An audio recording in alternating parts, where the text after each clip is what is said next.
ಎಷ್ಟು ಇದ್ರು ಒಂದೊಂದು ಕಡೆ ಅದೇ ಸರ್ ಫೇಸ್ಗೆ ಈಗ ಹೆಂಗೆ ಅಂದರೆ ಆರ್ಟಿಸ್ಟ್ಗಳಿಗೆ ಒಂದಷ್ಟು ಪ್ಲಸ್ಸು ಇದೆ, ಅಷ್ಟು ಮೈನಸ್ಸು ಇದೆ, ಅಷ್ಟೇ ಒಂದು ಅದು ಏನು ಹೇಳ್ತಾ ಇರುತ್ತೆ. ಅದೇ ನೀವು ಆವಾಗಲೇ ಹೇಳ್ತಾ ಇದ್ರಿ, ಆಟೋದವರು ನಿಮ್ಮ ಅಂದರೆ ಮೀನ್ಸ್ ತಂದೆ ತಾಯಿನ ಚೆನ್ನಾಗಿ ನೋಡ್ಕೋತಾರೆ, ಒಂಥರ ಏನೋ ಖುಷಿ ಜೀವನ ಇರ್ತಾರೆ, ಅಂದರೆ ಇಬ್ಬರೇ ನೆಮ್ಮದಿಯಾಗಿ ಇದ್ಬಿಡ್ತಾರೆ ಅವರು. ಹೌದು ಏನೋ ನಮ್ದೊಂದು ಆಟೋದವ್ರು ಇದೆ, ಏನೋ ರಿಕ್ಷಾ ಓಡಿಸೋರು ರಿಚಾಗಿ ಸಾಕ್ತೀನಿ ಅಂತ ಒಂದು ಡೈಲಾಗ್ ಹೇಳ್ತಾರೆ, ಒಂದಷ್ಟು ಲೈನ್ಸ್ ಬರ್ದಿರ್ತಾರೆ. ಕಷ್ಟಪಟ್ಟರು ನೆಮ್ಮದಿಯಾಗಿರ್ಬೇಕು ಗುರು ಅಂತ. ಬೆಳಗಿಂದ ದುಡ್ಕೊಂಬಂದ್ರು ನೆಮ್ಮದಿಯಾಗಿ ಬಂದು, ಕಷ್ಟ ಇರುತ್ತೆ ಇಲ್ಲ ಅಂತಲ್ಲ, ಎಲ್ಲರಿಗಿಂತ ಇನ್ನೂ ಕಷ್ಟನೇ ಪಡ್ತಾರೆ, ಬಟ್ ನೆಮ್ಮದಿಯಾಗಿರ್ತಾರೆ.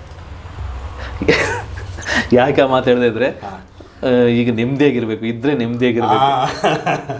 ಸೂಪರ್. ಹೆಂಗಿದೆ ಟೈಟಲ್ ಅದು? ಸಾಕಾಗ್ತದೆ ನನಗೇನು ಸರ್, ಇಡೀ ಆಲ್ಮೋಸ್ಟ್ ಕಾಯ್ತಾ, ಅದಕ್ಕೆ ವೆಯ್ಟಿಂಗ್ ಎಲ್ಲರೂ ಬಂದರೆ ಇನ್ನೂ ಚೆನ್ನಾಗಿರುತ್ತೆ. ಬಟ್ ಅದು ಎಲ್ಲೊಂದು ಕಡೆ ಯಾರಿಗಾದ್ರೂ ಟಾಂಗ್ ಕೊಟ್ಟೇರೆ ಅಂತ ಅನಿಸ್ತಾ? ಅನ್ಕೊಳೋರು ಅನ್ಕೋಬೋದು, ಇದ್ರೆ ನಮಗೆ ಅನ್ಕೋಬೋದು. ನಿಮ್ಗೆ ಅದು ಟೈಟಲ್ ಕೇಳಿದಾಗ ನಿಮ್ಗೆ ಏನು ಅನಿಸ್ತು? ಬಾಸ್ ಯಾಕೆ ಈ ಥರ ಇಟ್ರು ಅಂತ ಅನ್ನಿಸ್ತಾ, ಅಥವಾ ಸರಿಯಾಗಿ ಇಟ್ರು ಅಂತ ಅನ್ನಿಸ್ತಾ? ಚೆನ್ನಾಗಿದೆ, ಅವನ್ನೆಲ್ಲರಿಗೂ ಸೇರಿಸಿದಂಗೆ ಇದೆ ಅದು. ನೀವು ಹೇಳ್ದಂಗೆ ಅದು ಪ್ರೀತಿಯಿಂದ ಅನ್ಕೊಂಡ್ರೆ ಪ್ರೀತಿಯಿಂದ, ಟಾಂಗ್ ಅಂದರೆ ಟಾಂಗ್ ಅದು ಅವ್ರು ಯಾವ ಥರ ರಿಸೀವ್ ಮಾಡ್ಕೊಂತಾರೆ ಅವ್ರವ್ರಿಗೆ ಬಿಟ್ಟು. ಬಟ್ ಚೆನ್ನಾಗಿದೆ, ಕಾಯ್ತಾ ಇದ್ದೀನಿ ನಾನು, ಅದು ಬರಲಿ ಅಂತ ಕಾಯ್ತಾ ಇದ್ದೀನಿ. ಡೆವಿಲ್ ಬಗ್ಗೆ ಏನು ಎಕ್ಸ್ಪೆಕ್ಟೇಷನ್ ಇದೆ ನಿಮಗೆ? ಯಾಕೆಂದರೆ ಅಭಿಮಾನಿಗಳು ಅಂದ ತಕ್ಷಣವೇ, ಈಗ ನೀವು ಒಬ್ರು ಆರ್ಟಿಸ್ಟು, ನೀವು ಅದ್ರ ಬಗ್ಗೆ ನಾನು ಮಾತಾಡ್ತಿಲ್ಲ, ನೀವು ಒಬ್ಬರು ಕಲಾವಿದರು, ನಿಮ್ಮದೇ ಆದ ಟ್ಯಾಲೆಂಟ್ ಇದೆ, ಅದ್ರ ಜೊತೆಗೆ ನೀವು ಒಬ್ಬರು ಅಭಿಮಾನಿ ಅಂತ ನಾನು ಕನ್ಸಿಡರ್ ಮಾಡಿದಾಗ ಏನು ಎಕ್ಸ್ಪೆಕ್ಟ್ ಮಾಡ್ತಾಯಿದ್ದೀರಾ ಡೆವಿಲ್ ಬಗ್ಗೆ? ಅದೇ ಇಷ್ಟು ವರ್ಷದ ಬೇರೆ, ಇದು ಇನ್ನೂ ಬೇರೆ ಇರುತ್ತೆ, ಅಂದರೆ ಆ ರೇಂಜ್ ಎಲ್ಲ ಮೀರ್ ಬರುತ್ತೆ ರಿಲೀಸ್ ಆದರೆ. ಹಬ್ಬ ಗ್ಯಾರಂಟಿ. ಇಷ್ಟು ದಿನ ಅಂದರೆ ಎಲ್ಲ ಸೇರ್ಸ್ ಮಾಡ್ತಾರಪ್ಪ, ಇದ್ರೆ ನೆಮ್ಮದಿಯಾಗಿರ್ಬೇಕು. ಅಂದರೆ ನೆಮ್ಮದಿಯಾಗಿರ್ಬೇಕಿದ್ರೆ ಏನೋ ಥರನೇ ಇರುತ್ತೆ. ನೆಮ್ಮದಿ ಬೇರೆಯವ್ರಿಗೆ ಕೆಡಿಸುತ್ತೆ, ನೆಮ್ಮದಿ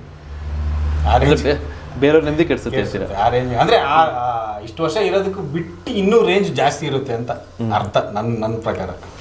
ಈಗ ಸರ್ ಸೀರಿಯಸ್ ಒಂದೆರಡು ಕ್ವಶನ್ ಏನಪ್ಪ ಅಂತಂದರೆ, ಅಂದರೆ ಈಗ ನೀವು ಇದನ್ನು ಯಾವ ಥರ ತೊಗೋತಿರೋ ಗೊತ್ತಿಲ್ಲ, ಕೆಲವೊಂದು ಸಲ ಈಗ ದರ್ಶನ್ ಅವರು ಫ್ಯಾನ್ಸ್ಗಳು, ಅಂದರೆ ದರ್ಶನ್ ಅವ್ರ ಬಗ್ಗೆ ನಾನು ಮಾತಾಡ್ತಿಲ್ಲ, ದರ್ಶನ್ ಅವ್ರ ಫ್ಯಾನ್ಸ್ಗಳು ಕೆಲವೊಂದು ಸಲ ಉಚ್ಚಾಟ ಮಾಡ್ತಾರೆ ಅಂತ ಅನ್ಸುತ್ತಾ ಕೆಲವೊಂದು ಕಡೆ? ಈಗ ಏನಪ್ಪ ಇವ್ರದ್ದು ಎಲ್ಲ ಕಡೆ ಬರೀ ಇದ್ದದ್ದೇನೆ ಅನ್ನೋ ಥರ ಕೆಲವೊಂದು ಪ್ರಶ್ನೆಗಳು ಬರ್ತವೆ. ಕೆಲವೊಂದು ಅವರ ಹೆಸರು ತೊಗೊಂಡು ಮೈಲೇಜ್ ತೊಗೊಳೋದಿದೆ, ಅದುಂಟು. ಅದ್ರಲ್ಲಿ ಎಲ್ಲೊಂದು ಕಡೆ ಉಚ್ಚಾಟ ಮಾಡ್ತಾರೆ ಅಂತ ಬರುತ್ತೆ ಆ ಟಾಕ್ಸು.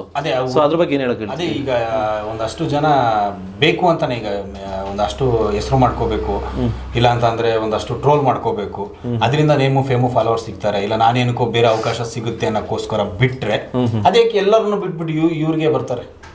ಯಾಕಂದರೆ ಅವ್ರು ಓಡ್ತಾ ಇರೋದು ಅವರೇ ಅಲ್ವಾ ಸರ್, ಅವರಿಂದ ಒಂದಷ್ಟು ಫೇಮ್ ಸಿಗುತ್ತೆ, ನೇಮ್ ಸಿಗುತ್ತೆ. ಒಂದಷ್ಟು ಜನ ನಾನು ನೋಡಿದಂಗೆ ತೊಗೊಳ್ತಾ ಇದ್ದಾರೆ ಅವ್ರಿಗೋಸ್ಕರ. ಅಂದರೆ ಅವ್ರನ್ನ ಏನೋ ಒಂದು ಮಾಡ್ಕೊಂಡು ಹೋದರೆ ಅದರಿಂದ ನಂಗೆ ಬರುತ್ತೆ, ಒಂದು ಹೆಸರು ಬರುತ್ತೆ ಅನ್ನೋಕ್ಕೋಸ್ಕರ ಅದೇ ಉಚ್ಚಾಟ ಅವ್ರುಗಳು ಮಾಡ್ತಿದ್ದಾರೆ. ಅಂದರೆ ಅವ್ರ ಹೆಸರು ಹೇಳ್ಕೊಂಡು ಸುಮ್ಮನೆ ಏನೋ ಮಾಡೋದು, ಅಧಿಕ ಪ್ರಸಂಗ ಮಾಡೋದು, ಅದೇ ಬೇರೆ ಸ್ಟಾರ್ನ ಬೈಯುವಂಥದ್ದು, ಅದು ಮಾಡ್ತಾರೆ ಅಂತ. ಹೌದು, ಅವ್ರ ಫೇಮು ನೇಮು ಮಾಡ್ಕೊಳಕ್ಕೋಸ್ಕರ ಈ ನೀವು ಹೇಳಿದ್ರು ಈ ಉಚ್ಚಾಟ ಎಲ್ಲ ಅವ್ರು ಮಾಡ್ಕೊತಾರೆ. ರಿಯಲ್ ಫ್ಯಾನ್ಸ್ ಇದ್ದವರು ಅವ್ರು ಆರಾಮಾಗಿದ್ದಾರೆ ಸರ್, ಅವ್ರು ಏನಿಲ್ಲ, ಅವ್ರ ಸೆಲೆಬ್ರಿಟಿಗಳು ಹೆಂಗಿರ್ಬೇಕು ಹಂಗಿದ್ದಾರೆ, ಹೋಗ್ತಾರೆ, ಏನು ಮಾಡಬೇಕು ಸಿನಿಮಾ ರಿಲೀಸ್ ಆದಾಗ ಅದು ಮಾಡ್ತಾರೆ, ಅವ್ರ ಪ್ರೀತಿಯಿಂದ ಏನು ಮಾಡ್ಬೇಕು ಅದಿದ್ದಾರೆ. ಅದು ಬಿಟ್ಟು ಒಂದಷ್ಟು ಜನ ಇದ್ದಾರಲ್ಲ ಅವ್ರುಗಳು ಇದು ಮಾಡ್ತಾರೆ. ನಿಮಗೆ ನಿಮ್ಮದೇ ಆದ ಅಭಿಮಾನಿಗಳು ಕೆಲವರು ಇದ್ದಾರಲ್ಲ, ನಿಮ್ಮ ಅಭಿಮಾನಿಗಳಲ್ಲಿ ನೀವು ದರ್ಶನ್ ಅವ್ರ ಥರ ಇದ್ದೀರಾ ಅಂತ ಅಭಿಮಾನಿಗಳು ಜಾಸ್ತಿ ಆದ್ರ, ಅಥವಾ ಅವಿನಾಶ್ ಅಂತ ಹೇಳಿ ಅಭಿಮಾನಿಗಳು ಜಾಸ್ತಿ ಆದ್ರ? ಇಲ್ಲ ಸರ್, ಥರ ಕಾಣ್ತೀನಿ ಅನ್ನೋದಕ್ಕೆ ಅಭಿಮಾನಿ, ನಾನು ಅಷ್ಟೊಂದು ಏನಿಲ್ಲ ಸರ್. ಅದು ಬಿಟ್ಟರೆ ಒಂದು ಮಜಾ ಬರ್ತಾ ಅಷ್ಟು ಏನೋ ಡಬ್ಬ ಆ್ಯಕ್ಟಿಂಗ್ ಮಾಡಿರೋದ್ರಿಂದ ಒಂದಷ್ಟು ಜನ ನೋಡಿಕೊಂಡು ಇವರು ಅನ್ನೋದು ಬಿಟ್ಟರೆ ಆಲ್ಮೋಸ್ಟ್ ದರ್ಶನ್ ಸರ್ ಅದು ವರ ನನಗೆ. ಅದು ಅವ್ರು ಇರೋದಕ್ಕೆ ಫ್ಯಾನ್ಸ್ ಯಾರು ಬಿಟ್ಟರು ಅವ್ರು ಬಿಟ್ಕೊಡಲ್ಲ. ನಾನು ಆಲ್ಮೋಸ್ಟ್ ಒಂದು ಇನ್ಸ್ಟಾದಲ್ಲಿ ಏನೇ ಒಂದು ಪೋಸ್ಟ್ ಮಾಡಿದ್ರು ಏನೇ ಮಾಡಿದ್ರು ಆ ಪ್ರೀತಿ ಕೊಡ್ತಾರೆ, ಅವರಿಂದನೇ ಸರ್, ಅವರಿಂದನೇ ಅದು ಆ ಹೆಸರಲ್ಲಿಂದನೇ ನಿಮಗೆ ಫ್ಯಾನ್ಸ್ ಇದೆ ಸರ್. ಅದು ಕೊನೆವರೆಗೂ ಸಾಯೋವರೆಗೂ, ಅದಕ್ಕೆ ನಾನು ಹೇಳಿಲ್ವಾ ಇಲ್ಲಿ ಹಾಕ್ಸ್ಕೊಂಡಿರೋದು ಅದಕ್ಕೋಸ್ಕರ. ಅವ್ರು ಕೊಟ್ಟಿರೋದು ಈಗ ಸಿನಿಮಾಗೆ ಏನೋ ಬೇಕಾಗಿತ್ತು, ಅದ್ರ ಜೊತೆಗೆ ಪ್ರೀತಿಯಿಂದ ಪರ್ಮನೆಂಟ್ ಹಾಕ್ಸ್ಕೊಬಿಟ್ಟು. ಅಂದರೆ ನಾನು ಮುಂಚೆನೇ ಹಾಕ್ಸ್ಬೇಕಿತ್ತು, ಬಟ್ ಆ ಫಿನಿಶಿಂಗು ಇದು ಸಿಗಬೇಕು ಅನ್ನೋದು ನೀತು ಮೇಡಮ್ ಕೈಯಲ್ಲ ಅವರು ಹಾಕ್ಸಿದ್ದು ಚೆನ್ನಾಗಿ ಕಾಣುತ್ತೆ ಅನ್ನೋದು. ಯಾಕಂದ್ರೆ ಒನ್ ಟೈಮ್ ಹಾಕ್ಸೋದು, ಎಲ್ಲೋ ಹೋಗಿ ಹಾಕಿಸ್ಕೊಂಡು ಹಾಳು ಮಾಡ್ಕೊಳಕ್ಕಿಂತ ಅವ್ರ ಕೈಯಾರ ಅದು ಚೆನ್ನಾಗಿರುತ್ತೆ ಅನ್ನೋಕ್ಕೋಸ್ಕರ ಅದೆರಡು ಟೈಮ್ ಕೂಡ ಬಂತು. ಓಕೆ, ಅದೇನೋ ನಾಯಿನೂ ಅಸ್ತಿತ್ತು, ಅದೇನೋ ಅದೇ ಅಂದರೆ ನಿಮಗೂ ಹಾಕ್ಸ್ಕೋಬೇಕು ಅಂತ ಅಂದ್ಕೊಂಡಿದ್ರಿ, ಆ ಟೈಮಲ್ಲಿ ಸಿನಿಮಾದವರು ಹೇಳಿದ್ರು ಅದು ಇತ್ತು. ಆಮೇಲೆ ಟೈಮ್ ಕೂಡ ಬಂದಾಗ ನೀತು ಮೇಡಮು ಓಕೆ ಅಂದರು, ಅವರು ಚೆನ್ನಾಗಿ ಮುಂದೆ ಬಂದಾಗ ಹಾಕೋದು. ಈಗ ಮಜಾ ಭಾರತ ಫಸ್ಟ್ ನೀವು ಎಂಟ್ರಿ ಅಂದರೆ ನಿಮ್ಮನ್ನು ಜನಕ್ಕೆ ಗುರುತಿಸಿದ್ದು ಮಜಾ ಭಾರತ. ಸೊ ಮಜಾ ಭಾರತ ಹೇಗೆ ಸೆಲೆಕ್ಟ್ ಆದ್ರಿ? ಅಂದರೆ ನೀವು ತುಂಬ ಕಷ್ಟಪಟ್ಟು ಹೋಗಿದ್ದ ಅಥವಾ ಅದಾಗೆ ಬಂದಿದ್ದ ಅವಕಾಶ? ಕಷ್ಟ ಏನು ಪಟ್ಟಿಲ್ಲ ಸರ್, ಪ್ರಾಮಿಸ್ ಹೇಳ್ತೀನಿ, ಕಷ್ಟ ಏನೂ ಪಟ್ಟಿಲ್ಲ. 4 ವೀಡಿಯೋನ ಮಾಡಿದೆ, 3-4 ವೀಡಿಯೋ ಮಾಡಿದ್ದೆ, ಚಾನಲ್ ಅವ್ರು ಕರೆದ್ರು, ಹಿಂಗೆ ಟಿಕ್ ಟಾಕ್ ನೋಡಿದೆ. ಟಿಕ್ ಟಾಕ್, ಅವಾಗಿನ ಟಿಕ್ ಟಾಕ್ ಬರ್ತಾಯಿತ್ತು, ಹಿಂಗೆ ಮಜಾ ಭಾರತ ನಾವು ಟೀಮ್ ನಾನು ಏನಕ್ಕೆ ಮಾಡ್ತಾರೆ ನನಗೇನು ಆಟ ಓಡಿಸೋನಿಗೆ ಏನು ಸರ್ ನೈಟೆಲ್ಲ ಆಟ ಓಡಿಸ್ಬಂದು ಮಲಗಿದ್ದೆ ಹಿಂಗೆ ಅಂತ ಅಂದರು. ಸರ್ ನನಗೇನು ಬರೋಲ್ಲ, ನಾನು ಏನು ಮಾಡಲಿ? ಇಲ್ಲ ನೀವು ಡೈರೆಕ್ಟ್ರು ವಿಡಿಯೋ ಕಾಲ್ ಮಾಡ್ತಾ ನೀವು ನೋಡಿ ಮಾತಾಡ್ತಾರೆ ಅಂದರು. ಸರಿ ಮಾತಾಡಿದೆ. ನಮ್ಮ ಅಕ್ಕ ಜಾಬ್ ಮಾಡ್ತಾಯಿದ್ರು. ಸರಿ ಅಂತ ಹೇಳಿದ್ರು. ಒಂದೇ ಒಂದು ದಿನ ನಾನು ಕರೆದಿದ್ದು. ಒಂದಿನ ಹಿಂಗೆ ಬಂದ್ಬಿಟ್ಟು ಹಿಂಗೆ ಹೋಗಿ ವಾಪಸ್ಸು ಅಂತ ಕರೆದ್ರು. ಬಂದೆ, ಎಂಟ್ರಿ ಆಯಿತು, LED ಆಯಿತು. ಒಂದಿನ ಹೋಗಿ 1.5 ವರ್ಷ ಆದ್ರೂ ಅಲ್ಲೇ ಫಿಕ್ಸ್ ಆಗಿಬಿಟ್ಟೆ. ಹಿಂಗೆ ಬಂದಿದ್ದು ಈ ರೂಟಿಂದ. ಓಕೆ, ಅಂದರೆ ಕಷ್ಟ ನಾನು ಪಟ್ಟಿಲ್ಲ, ಅದು ಈಸಿಯಾಗಿ ಬಂದಿದ್ದು. ಓಕೆ, ಅದಾದ್ಮೇಲೆ ಇವಾಗ ಗೊತ್ತಾಗ್ತದೆ ಕಷ್ಟ. ಅದು ಏನೋ ಹೇಳ್ತಾರೆ ಒಂದು ಗಾದೆ, ಬಾಗಿಲು ಈಸಿಯಾಗಿ ಓಪನ್ ಆಯಿತು. ಕಷ್ಟಪಟ್ಟಿದ್ದು ಜಾಸ್ತಿ ಅಂದರೆ ಏನೋ ಈಸಿಯಾಗಿ ಬಂದಿದ್ದು ಜಾಸ್ತಿ ಸಹ ಇರಲ್ಲ, ಕಷ್ಟಪಟ್ಟಿದ್ದು ಕೊನೆವರೆಗೂ ಇರುತ್ತೆ ಅಂತಾರಲ್ಲ, ಹಂಗೆ ಈಸಿಯಾಗಿ ಬಂದಿದ್ದು ನನಗೆ ಗೊತ್ತಾಗಲಿಲ್ಲ. ಅವಾಗ ಬೆಲೆ ಗೊತ್ತಿರಲಿಲ್ಲ. ಅವಾಗ ಅಷ್ಟು ಅಂದರೆ ಅದ್ರ ಬಗ್ಗೆ ಐಡಿಯಾನೇ ಇಲ್ಲ ಸರ್. ಎಷ್ಟೊಂದು ಜನ ಕಷ್ಟಪಡ್ಕೊಂಡೆಲ್ಲ ಆಡಿಷನ್ ಕೊಡ್ತಾರೆ, ಎಲ್ಲಿಂದನೋ ಬಂದು ಊರಿಂದನೋ ಬಂದು ಅಲ್ಲಿ ಕಷ್ಟಪಡ್ತಾರೆ. ಬಟ್ ನನಗೆ ಈಸಿಯಾಗಿ ಸಿಕ್ತು. ಆ ಈಸಿಯಾಗಿ ಸಿಕ್ಕಿದ ಮೇಲೆ ಗೊತ್ತಾಗ್ತದೆ ಎಷ್ಟು ಕಷ್ಟಪಡ್ಬೇಕು, ಇವಾಗ ಹೆಂಗಿರ್ಬೇಕು ಅನ್ನೋದು. ಅಂದರೆ ಕಷ್ಟ ಏನಾಯಿತು ಅದಾದಮೇಲೆ? ಮಜಾ ಭಾರತ ಅಂದರೆ ಕಷ್ಟ ಆದಮೇಲೆ ಅದು ಈಸಿಯಾಗಿ ಸಿಕ್ತು. ಅದಾದಮೇಲೆ ಸಿನಿಮಾಗೋಸ್ಕರ ಕಾದಿದ್ದೆ ನಾನು. ಒಂದು ಧರ್ಮಕ್ಕೆ ದೇವಸ್ಥಾನ ತಲವಾರು ಮಾಡ್ತಾ ಇದ್ದೆ. ಅದಾದಮೇಲೆ ರಿಲೀಸ್ ಆದಮೇಲೆ ನಂಗೆ ಒಂದು ಒಳ್ಳೆ ಇದರಲ್ಲಿ ಲೈಫ್ ಕಟ್ಕೋಬೋದು ಅಂತ ಇದ್ದೆ. ಲಾಕ್ಡೌನ್ ಸ್ಟಾರ್ಟ್ ಆಯಿತು. ನಿಮಗೆ ಗೊತ್ತಾಯಿತು, ವರ್ಷಾನುಗಟ್ಟಲೆ ಕೆಲಸ ಇಲ್ಲ, ಊಟ ಇಲ್ಲ, ಯಾವ ಅವಕಾಶಗಳು ಇಲ್ಲ. ಅವಾಗ ಗೊತ್ತಾಯ್ತು ನನಗೆ, ಇದೆಲ್ಲ ಮುಖ್ಯ, ಬದುಕು ಇದು ಮುಖ್ಯ. ದುಡ್ಡು ಇಲ್ಲ ಅಂದರೆ ಕಷ್ಟ. ನಿಮ್ಗೆ ನೇಮು ಫೇಮು ಅದು ಇರುತ್ತೆ, ಅದನ್ನ ಕ್ಯಾರಿ ಮಾಡ್ಕೊಳೋದೇ ಬೇರೆ. ಬಟ್ ಬೇಕಲ್ಲ, ಗ್ರಾಫ್ ಗೊತ್ತಾಯ್ತು. ಅವಾಗ ಸ್ಟಾರ್ಟ್ ಆಯಿತು. ಅವಾಗಿಂದ ಸಿನಿಮಾ ಇದೊಂದು ರಿಲೀಸ್ ಆಗಿಬಿಟ್ರೆ ನನಗೇನೋ ಆಗುತ್ತೆ ಅಂದ್ಕೊಂಡೆ. ಆಯಿತು, ರಿಲೀಸ್ ಆಯಿತು. ಅದಾದಮೇಲೆ ಇನ್ನೊಂದು ಸಿನಿಮಾ ಸಿಕ್ತು. ಅದು ಒಂದು ಅರ್ಧ ಪ್ರೊಡ್ಯೂಸರ್ಸ್ ಏನೋ ಪ್ರಾಬ್ಲಮ್ ಆಯಿತು, ಅದೊಂದು ಟೇಕ್ ಆಫ್ ಆಗಲಿಲ್ಲ. ಈಗ ಮತ್ತೊಂದು ಸಿಕ್ಕಿದೆ.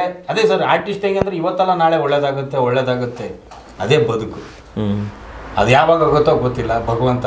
ಹಂಗೆ ಅಂದ್ಕೊಂಡೆ ನಾನು ಅಂತಲ್ಲ, ಎಲ್ಲರೂ ಅಷ್ಟೇ. ಇವತ್ತೇನೋ ಒಂದು ಸಿಕ್ಕಿದ್ಯಾ, ಇದಾದ್ಮೇಲೆ ಇನ್ನೊಂದು ಸಿಗುತ್ತೆ, ಇದಾದ್ಮೇಲೆ ಇನ್ನೊಂದೇನೋ ಆಗುತ್ತೆ, ಇದು ಚೆನ್ನಾಗಿ ಮಾಡ್ಬಿಡೋಣ, ಸಖತ್ತಾಗಿ ಮಾಡ್ಬಿಡೋಣ, ಇನ್ಯಾರೋ ನೋಡ್ಕೊಂಡು ಡೈರೆಕ್ಟರ್ ಪ್ರೊಡ್ಯೂಸರ್ ಕೊಟ್ಬಿಡ್ತಾರೆ.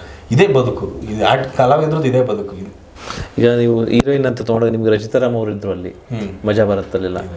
ಅವರು ಡಯಟ್ ಫ್ಯಾನ್ ದರ್ಶನ್ ಸರ್. ಯಾಕಂದ್ರೆ ಅವ್ರನ್ನ ಫಸ್ಟ್ ಬ್ಯಾನರ್ ಲಾಂಚ್ ಮಾಡಿದ್ದೆ ಅವ್ರ ಬ್ಯಾನರ್ಲಿ. ಸೊ ಹಾಗಾಗಿ ಅವ್ರಿಗೂ ಇವಾಗಲೂ ಒಂದು ಇದಿದೆ ಅವ್ರಿಗೆ. ಬಟ್ ಅವ್ರು ನಿಮ್ಮನ್ನು ನೋಡಿದಾಗ ಈ ಯಾವ ಥರ ಎಕ್ಸ್ಪ್ರೆಷನ್ ಕೊಡ್ತಾಯಿದ್ರು ಅಂದರೆ, ನೀವು ಬರ್ತಿದ್ದ ರೀತಿ, ನಾನು ಕೆಲವೊಂದು ಕ್ಲಿಪ್ಪಿಂಗ್ಸ್ ನೋಡಿದ್ದೀನಿ ಅದರಲ್ಲಿ. ಇವ್ರು ರಕ್ಷಿತಾ ಮೇಡಮ್ ಆಗ್ಬೋದು, ಅವರೆಲ್ಲ ನಿಮ್ಮನ್ನು ನೋಡ್ತಿದ್ದು, ಅವ್ರು ನಿಮ್ಮನ್ನು ನೋಡಿ ನಾಚ್ಕೋತಾಯಿದ್ರು. ರಕ್ಷಿತಾರಾಮ್ ಮೇಡಮ್ಮು ಅವರು ತುಂಬ ಅಂದರೆ ಪ್ರೀತಿಯಿಂದ ಹೇಳ್ತಾರೆ ನಮಗೊಂದು ಸೆಟ್ ಬಿಟ್ಟು ಹೊರಗಡೆ ಚೆನ್ನಾಗಿ ಬೆಳಿ, ಕೆಲಸ ಮಾಡು. ಅದು ಪ್ರೀತಿ ಸಾಕು ಸರ್. ನಮ್ಮ ಜೊತೆಲಿದ್ದು ಅಷ್ಟು ಅಂದರೆ ಜೊತೆಲಿದ್ದೆ ಅಷ್ಟೆಲ್ಲ ಹೇಳ್ತಾರೆ. ಅವರು ದೊಡ್ಡ ವ್ಯಕ್ತಿ, ಅಂದರೆ ಅವರು ಸಿನಿಮಾ ಮಾಡಿದ್ದಾರೆ, ಆಲ್ರೆಡಿ ಆರ್ಟಿಸ್ಟ್. ಅವರು ಇರೋ ಫೇಮು ನೇಮ್ಗೆ ನಮ್ಮ ಹತ್ರ ಕೆಲವು ಮಾತೇ ಆಡಲ್ಲ. ಅಂಥದ್ರಲ್ಲ ಅವರು ಒಂದು ಪ್ರೀತಿಯಿಂದ ಹಿಂಗೆ ಮಾಡು ಅಂತ ಹೇಳ್ಕೊಡ್ತಾರೆ. ಅದು ಖುಷಿ ಆಗುತ್ತೆ ನಮಗೆ. ಅಂಥವ್ರು ಹೇಳ್ದ ಅವ್ರ ಜೊತೆಲಿ ಇರೋದೇ ಖುಷಿ. ಅಂಥದ್ರಲ್ಲಿ ಅವ್ರ ಜೊತೆಲಿ ಇದ್ದು ಅಷ್ಟು ವರ್ಷ ಕಳೆದ್ವಲ್ಲ, ಈಗ ಮಿಸ್ ಮಾಡ್ಕೊತೀವಿ. ಜೊತೆಲಿ ಇರ್ಲಿಲ್ವಲ್ಲಪ್ಪ, ಅವಾಗೇ ಇದ್ವಿ, ಒಂದು ಯಾರು ಸಿಕ್ಕಿದ್ರೆ ಜೊತೆಲಿ ಕೆಲಸ ಮಾಡೋ ಟೈಮಲ್ಲಿ ಅವ್ರು ಇದ್ದರೆ ಇನ್ನೂ ಚೆನ್ನಾಗಿರುತ್ತಲ್ಲ ಅಂತ.